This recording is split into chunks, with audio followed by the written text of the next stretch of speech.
بسم الله الرحمن الرحيم. الحمد لله الذي أنزل على عبده الكتاب ولم يجعل له عوجا قيما لينذر بأسا شديدا من لدنه ويبشر المؤمنين الذين يعملون الصالحات أن لهم أجرا حسنا ماكثين فيه أبدا وينذر الذين قالوا اتخذ الله ولدا ما لهم به من علم ولا لآبائهم كبرت كلمة تخرج من أفواههم يقولون إلا كذبا فلعلك باخع نفسك على آثارهم إن لم يؤمنوا بهذا الحديث أسفا إنا جعلنا ما على الأرض زينة لها لنبلوهم أيهم أحسن عملا وإنا لجاعلون ما عليها صعيدا جرزا أم حسبت أن أصحاب الكهف والرقيم كانوا من آياتنا عجبا إذ أوى الفتية إلى الكهف فقالوا ربنا آتنا من لدنك رحمة وهيئ لنا من أمرنا رشدا فضربنا على آذانهم في الكهف سنين عددا ثم بعثناهم لنعلم أي الحزبين يحصى لما لبثوا أمدا نحن نقص عليك نبأهم بالحق إنهم فتية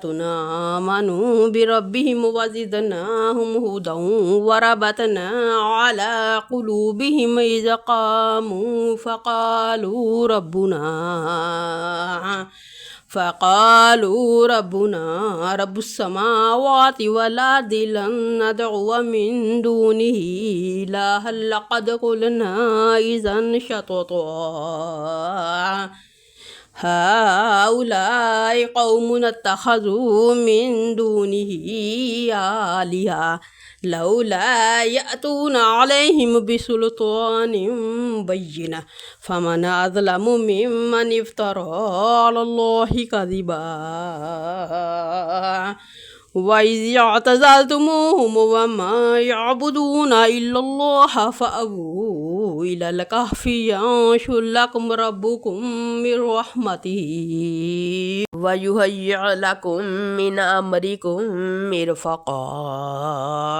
وترى الشمس إذا طلعت تزاور عن كهفهم ذات اليمين وإذا غربت تقرضهم ذات الشمال وهم في فجوة منه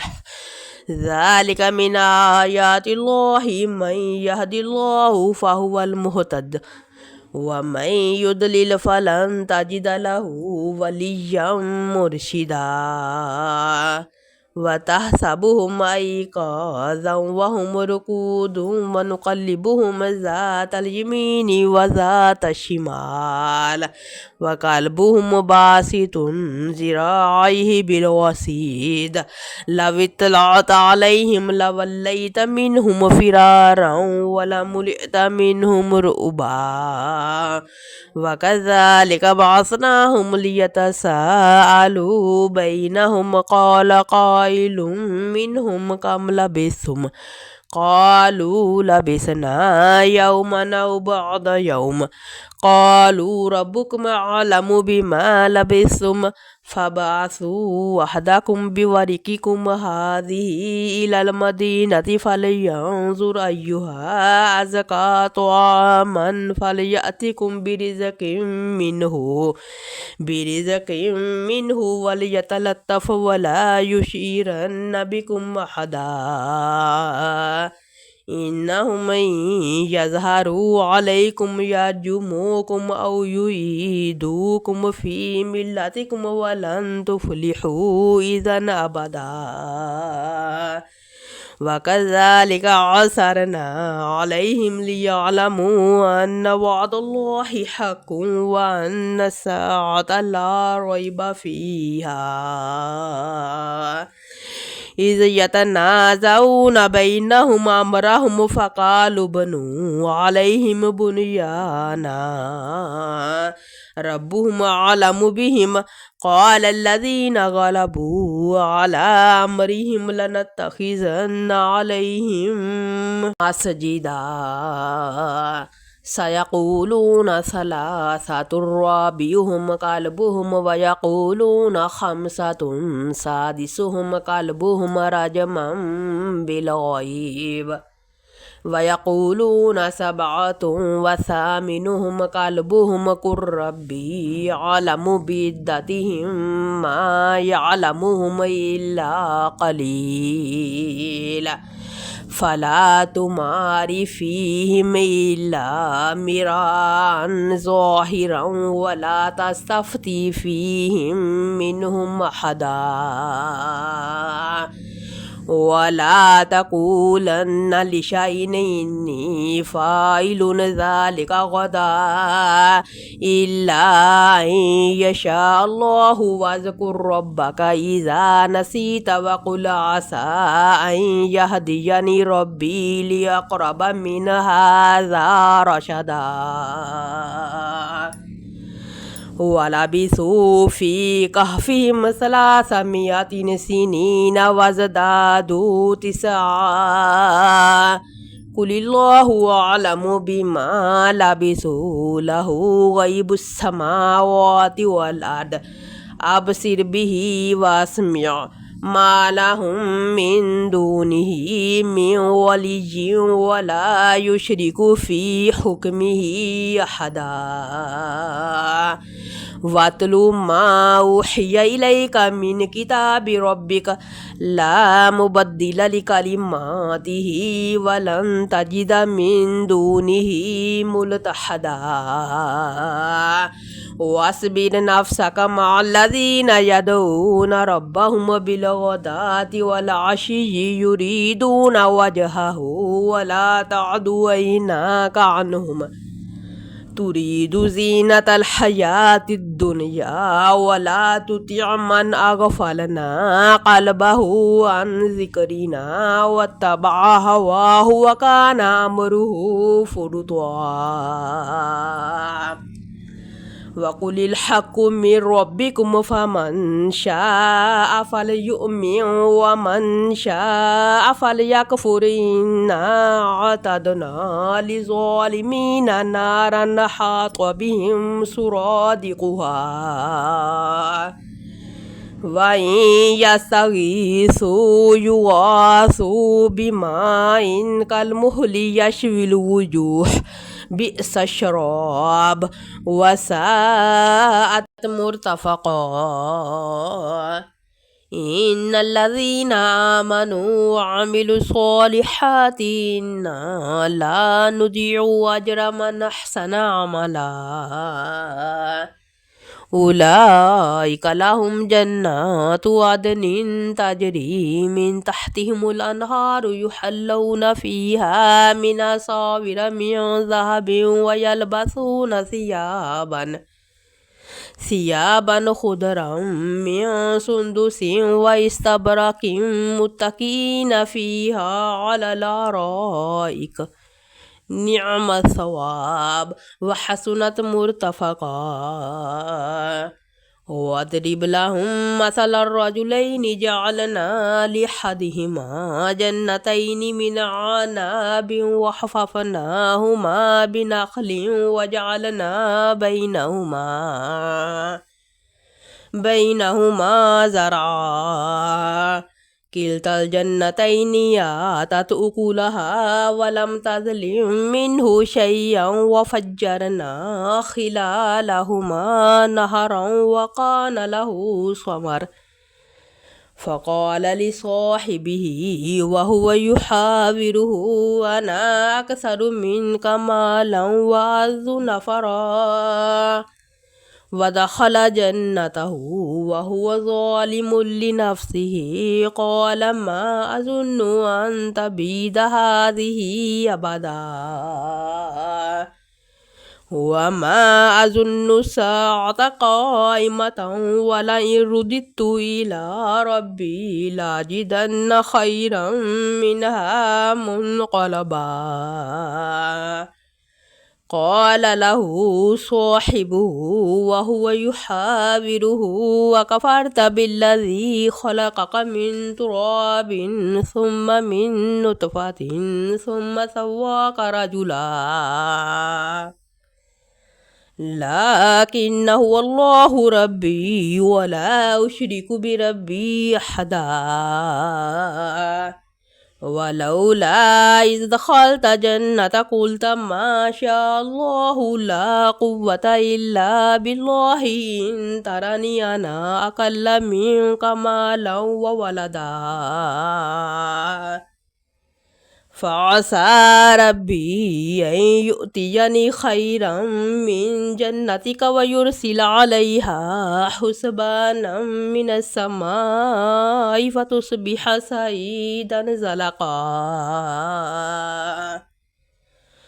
أو يصبح ماؤها غورا فلن تستطيع له طلبا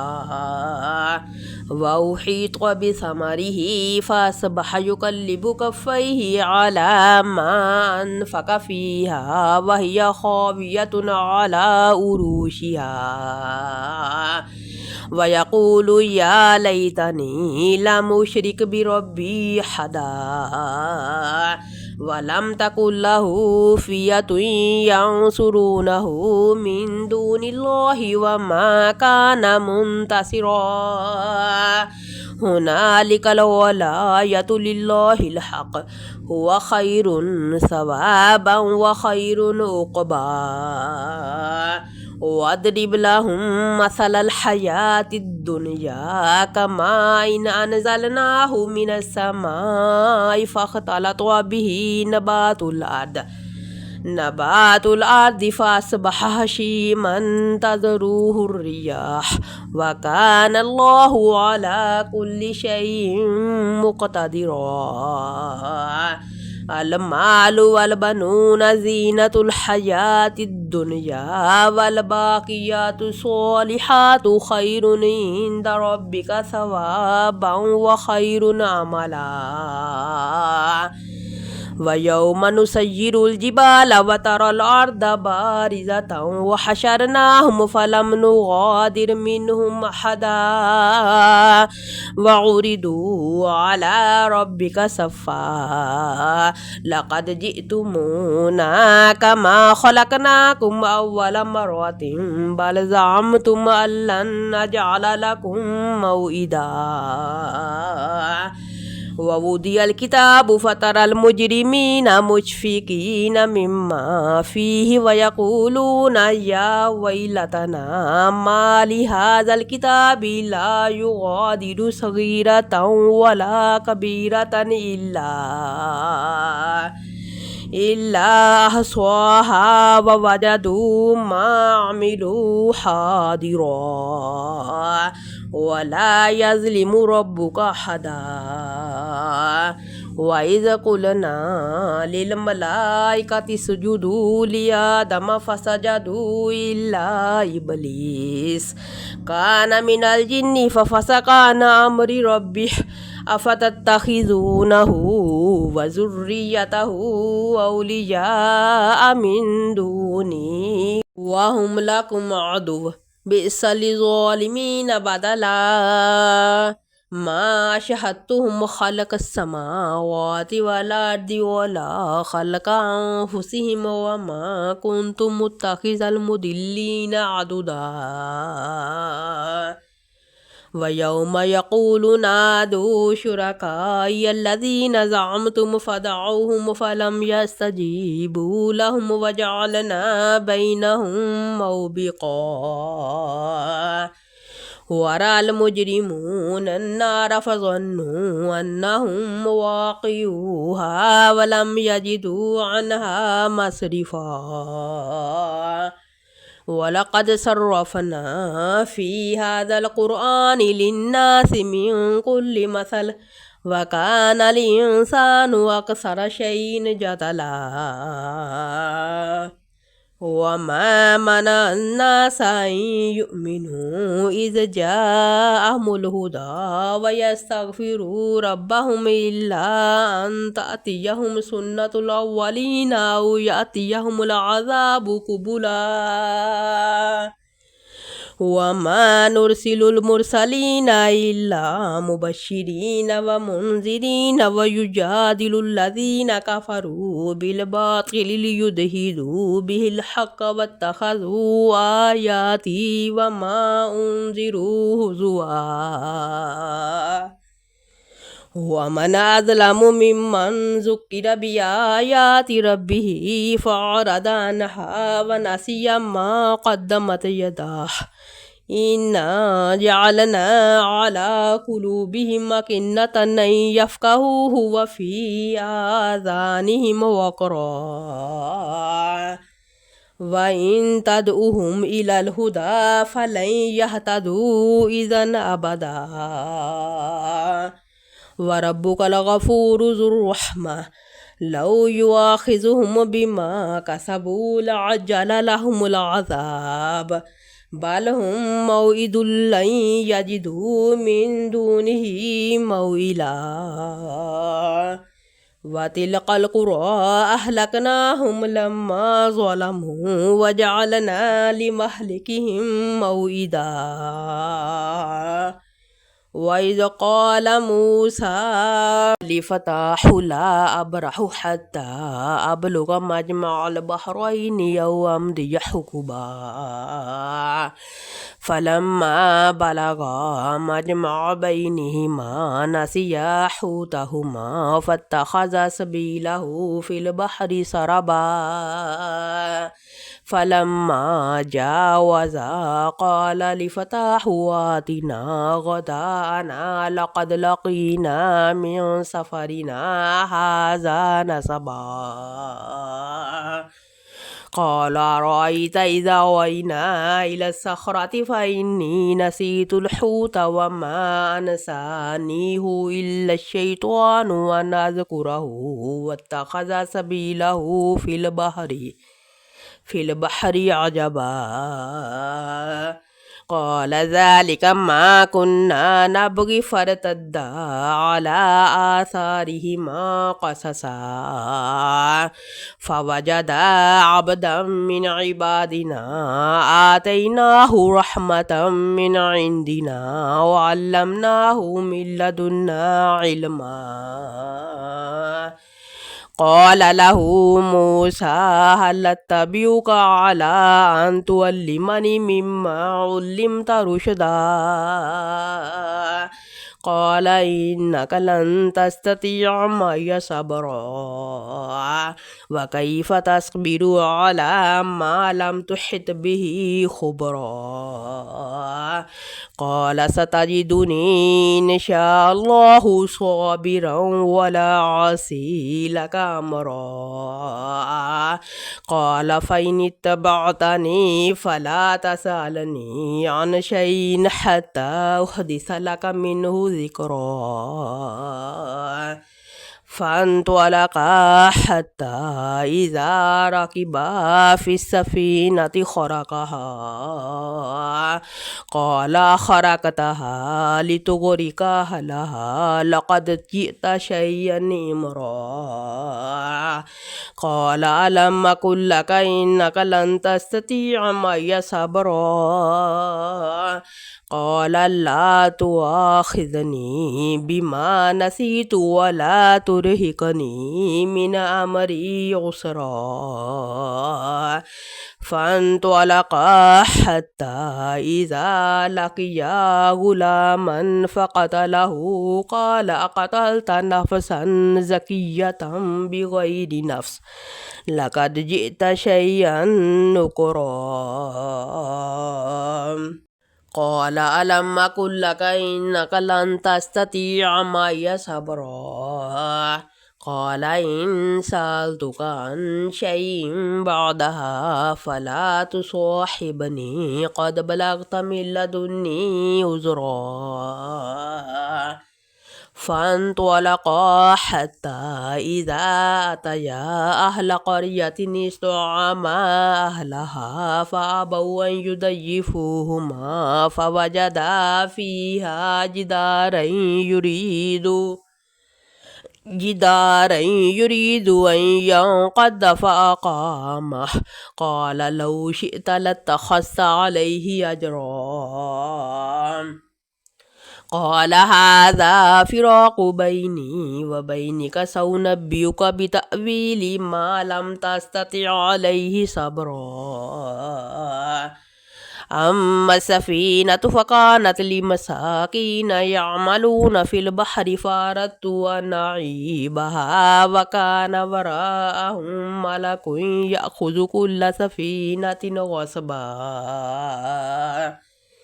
وأما الغلام فكان أبواه مؤمنين فخشينا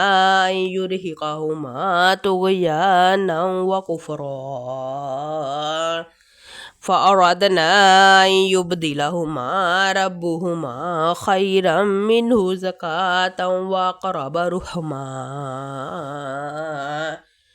وأما الجدار فكان لغلامين يتيمين في المدينة وكان تحته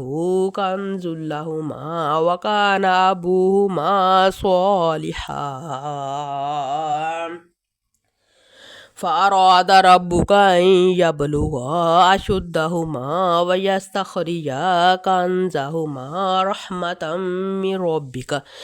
وما فعلته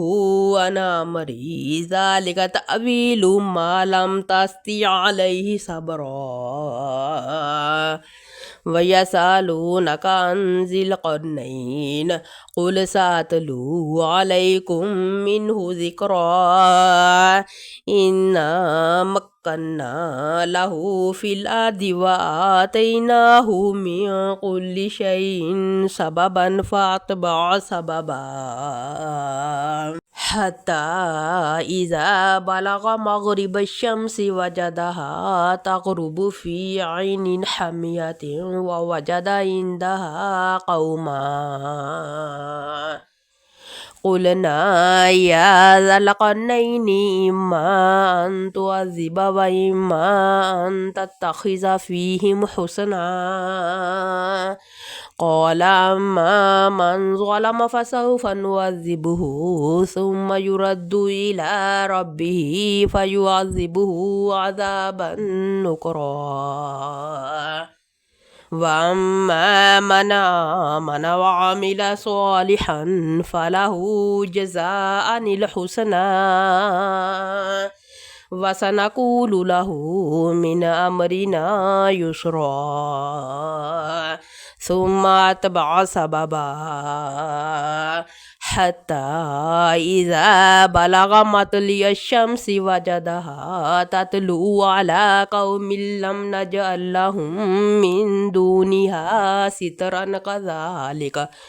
وقد أحطنا بما لديه خبرا ثم أتبع سببا حتى إذا بلغ بين السدين وجد من دونهما قوما لا يكادون يفقهون قولا قالوا يا ذا القرنين إن يأجوج ومأجوج مفسدون في الأرض فهل نجعل لك خرجا على أن تجعل بيننا وبينهم سدا قال ما مكني فيه ربي خير بأعينوني بقوة أجعل بينكم وبينهم ردما آتوني زبر الحديد حتى إذا ساوى بين الصدفين قال انفخوا حتى إذا جعله نارا قال آتوني أفرغ عليه قطرا فما استطاعوا أن يظهروه وما استطاعوا له نقبا قال هذا رحمة من ربي فإذا جاء وعد ربي جعله دكا وكان وعد ربي حقا وتركنا بعضهم يومئذ يموج في بعض ونفخ في الصور فجمعناهم جمعا وعرضنا جهنم يومئذ للكافرين أرضا الذين كانت أعينهم في غطاء عن ذكري وكانوا لا يستطيعون سمعا أفحسب الذين كفروا أن يتخذوا عبادي من دوني أولياء إنا أعتدنا جهنم للكافرين نزلا قل هل ننبئكم بالأخسرين أعمالا الذين ضل سعيهم في الحياة الدنيا وهم يحسبون أنهم يحسنون صنعا أولئك الذين كفروا بآيات ربهم ولقائه فحبطت أعمالهم فلا نقيم لهم يوم القيامة وزنا ذلك جزاؤهم جهنم بما كفروا واتخذوا آياتي ورسلي هزوا إن الذين آمنوا وعملوا الصالحات كانت لهم جنات الفردوس نزلا خالدين فيها لا يبغون عنها حولا قل لو كان البحر مدادا لكلمات ربي لنفد البحر قبل أن تنفذ كلمات ربي ولو جئنا بمثله مددا قل إنما أنا بشر مثلكم يوحى إلي أنما إلهكم إله واحد فمن كان يرجو لقاء ربه فليعمل عملا صالحا ولا يشرك بعبادة ربه أحدا